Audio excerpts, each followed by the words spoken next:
In a stunning turn of events, a federal judge has delivered a major blow to the Trump administration's attempt to slash funding for the National Institutes of Health, or NIH. This decision has sparked relief and celebration across the scientific community and medical field.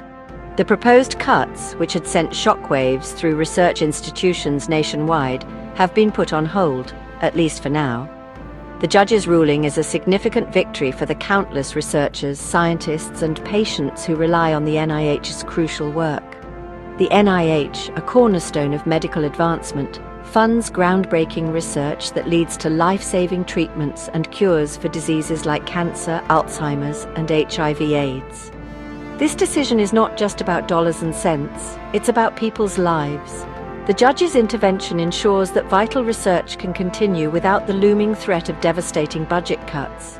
While this ruling provides temporary relief, the fight is far from over. The future of NIH funding remains uncertain, and the Trump administration may appeal the decision.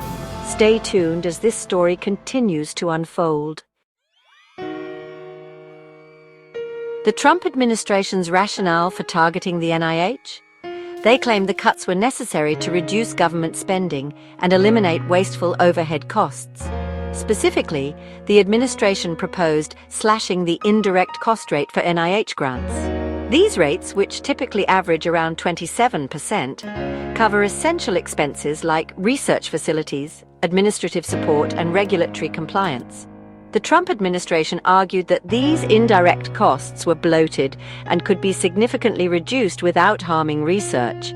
They proposed capping the rate at 15%, a move projected to save over $4 billion per year. However, critics argued that this short-sighted approach would cripple research institutions, forcing them to cut staff, delay projects, and even shut down entire labs.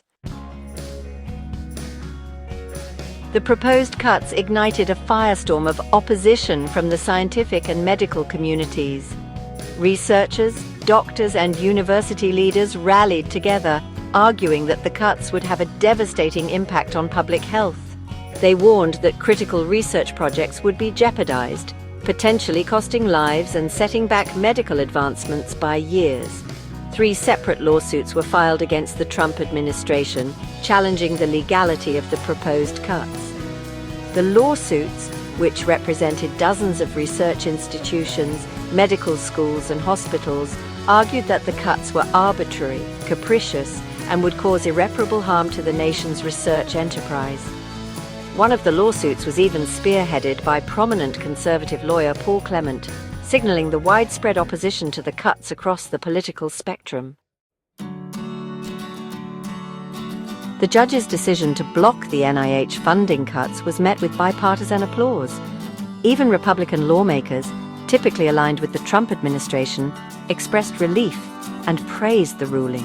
Senators from both sides of the aisle, including Senator Katie Britt, Senator Bill Cassidy, and Senator Susan Collins, voiced their concerns about the potential consequences of the cuts. They argued that slashing NIH funding would harm research institutions, stifle innovation, and ultimately hurt patients.